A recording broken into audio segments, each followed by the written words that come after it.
Top 5 best hires now that we're kind of to the end of this cycle. My apologies to Jed Fish. He was number 6 to me. Well, I'm just going to wait and see. I think it was a good hire, but he was number 6 to me. Number 5, Fran Brown at Syracuse.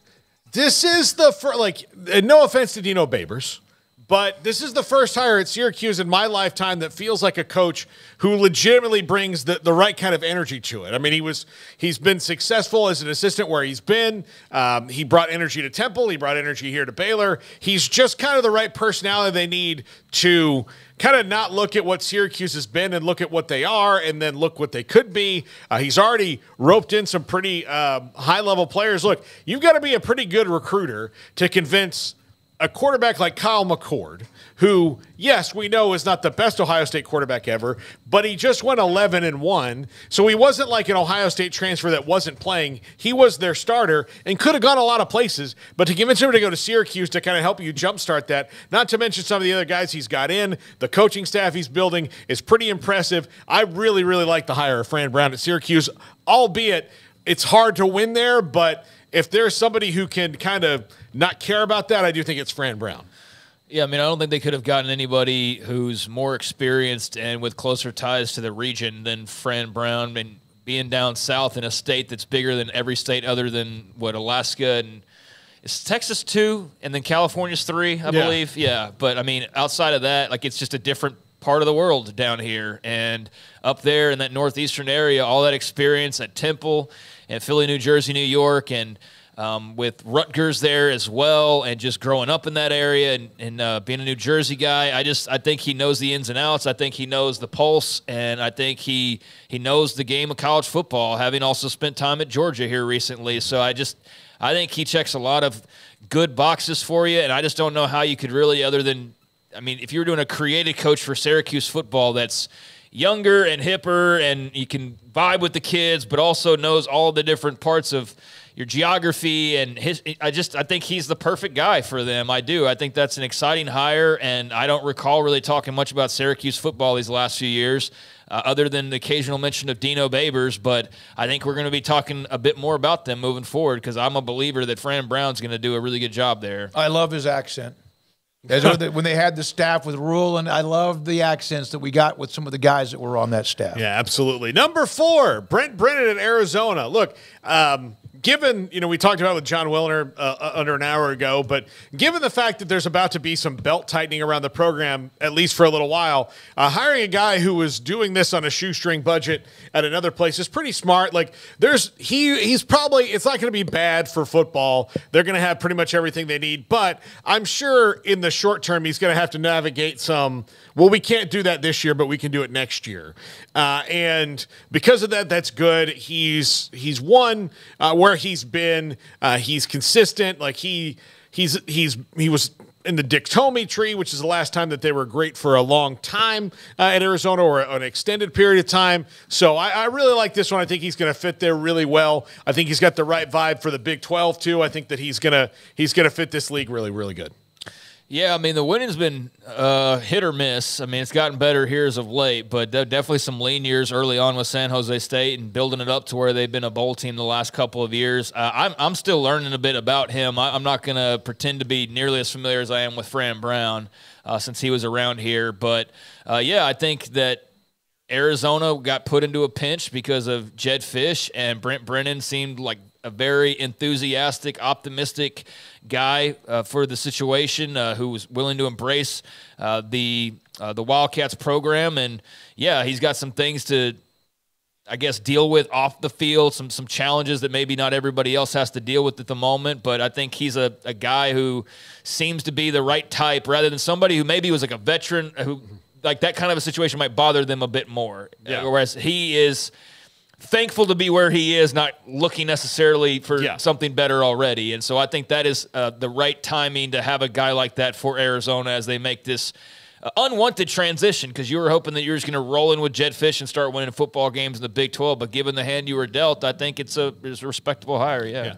Number 3, Johnathan Smith, huge fan of Johnathan Smith at Michigan State.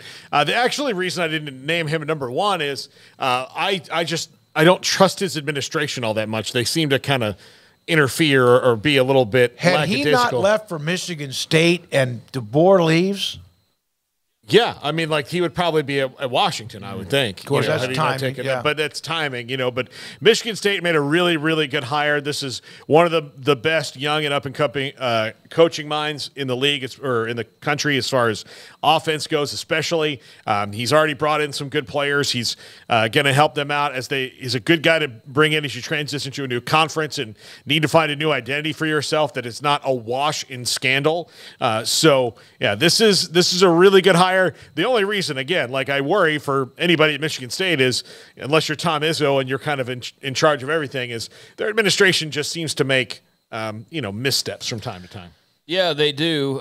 And I think that was, still not enough to prohibit a guy like him from saying, oh, Big Ten and big money and big opportunity and let me go leave the school that I'm oh so familiar with, coming off of a fantastic little run, fantastic year, and go to greener, literally pastures. But, yeah, I'd have that in the back of my mind. Luckily for a guy like Johnathan Smith or whoever was signed up for that gig, he got a pretty ironclad contract. I would imagine that if any goofiness goes on, you're going to be set no matter what. But, yeah, can he avoid having any of those issues arise and just be able to focus on football and get Michigan State back to a place where they've been off and on for – several years. I mean, just pick a time period and they might be down. There's another time period they're way up. And so there's clearly some success that can be had there.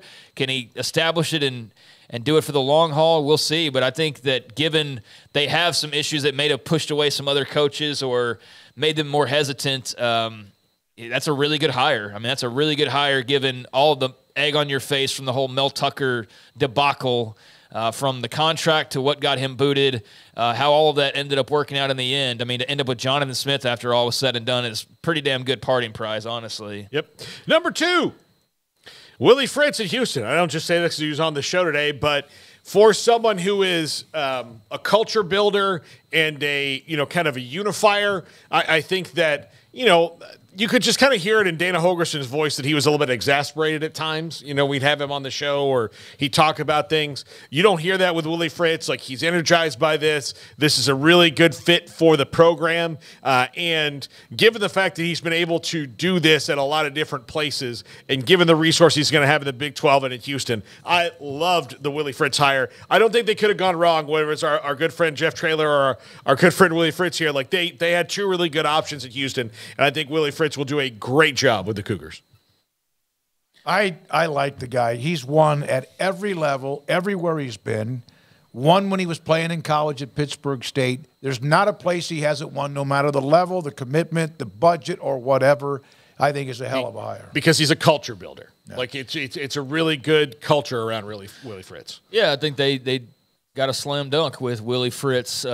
He's won everywhere he's been, as you guys mentioned, and I don't really think there's anything to add on here. I think it's a pretty no-brainer that this was a good hire, and just now it's deeper waters for the rest of the Big 12 schools that were hoping that Houston would limp along or maybe bring Holgerson back for another year, and it's now like, oh, damn, they went and hired Willie Fritz. Like, now they're getting serious. You know what I mean? Like, now it's like, oh, shoot, got to watch out for them and their climb up. But, yeah, really looking forward to seeing what he's able to do with the right support and being back in Texas and knowing the area so well with all of his history here. It's going to be a lot of fun for the Cougs and a nice change of pace and breath of fresh air. Yeah, absolutely. And number 1, Kalen DeBoer at Alabama. Look, Alabama had the hardest job of everybody because you're replacing the GOAT. And so you have to boil it down to, okay, there's 2 roads you can go. All right, let's go try that people would do. Let's go try to hire somebody that's going to know exactly how he did it. Well, the only one who's really, really good at that now is Kirby Smart, and you're not getting him. So what do? You find somebody who's won at every part of it, who's young, who's energetic, who is not at all intimidated by the fact that he is replacing Nick Saban like many others would be. And he's just going to be able he's going to run in the straight line that Kalen DeBoer is to getting – they have all the advantages in the world. He's going to be able to do well there. It's just that the fans are going to have to reset their expectations. But I do think that, given everybody they could have hired, and really they could have called almost anybody but save about 3 guys and gotten them on a plane and into Alabama if they really, really wanted to. This is the best one they could have because he's got a little bit of that risk, not any hire is a risk. But he's got a little bit of that. He doesn't give a you-know-what. Yeah. And he's got that risk-taking inside game management, which might hurt him a little bit at times. But I think their roster, which has been kind of picked apart, I think slowly but surely by the time they get to around June or July, their roster is going to be just fine. They will reload once they get to the next time there's a transfer portal, and I think they've gotten a lot more players in than a lot of us, maybe even me included, realize. Well, look, it's going to be kind of a recycle for them, and maybe they'll take a step back where they're not going to be 11-2 on a bad year. Like, they'll be good but not great maybe the year one as he reestablishes that roster. But I think in the spring portal period, there's going to be a lot of guys out there who are like, oh, I can go play at Alabama? Yeah, I'm going to go do that. So, well, if, in fact, they're good enough. Yeah, but I think they're going to. Yeah. So I think they're not going to replace Caleb Downs, something like that, but they're going to be they've be redshirted a bunch of players, which we even forget about that now, whether it's Alabama or whoever. They are still going to have, I think, a pretty loaded roster. Yeah, I mean, the guy might be 6'10" rather than 7 foot. I mean, this is basically, what it is, because he's a hell of a football coach. Like, he's won everywhere. We were all screaming that during the, national championship run of like, wow, look at this guy and his resume, and he's won everywhere he's been, and what a great coach, and this and that. And it's just the fact that you're going to that gig with those big shoes to fill where the expectations are so high that you're like, well, can he live up to expectations? Yeah, I think that he can to some degree. Now, should Alabama fans have to taper those a little bit? Yeah, but what does that mean? That means 10-2 rather than 12-0 is basically what that means, or 11-1. I don't think they're going to have very much of a fall. I don't think they're suddenly going 8-4 during the regular season. Maybe the first year because there's just a transition, but I think that their dip is a dip that everybody else would love to just be as their standard. Yes. And so that's how I kind of view it. I don't think that they're going to fall off much, if at all. And, if they do, then that's the side effects of losing the greatest coach the sport has ever seen. That's not easy for anybody to go and jump in there. But, yeah, I think they'll be fine in the long run. And that's a home run hire, grand slam hire. If you're Alabama, you couldn't have done much, if at all, any better. All right, Paul, you done? Yep. Appreciate that.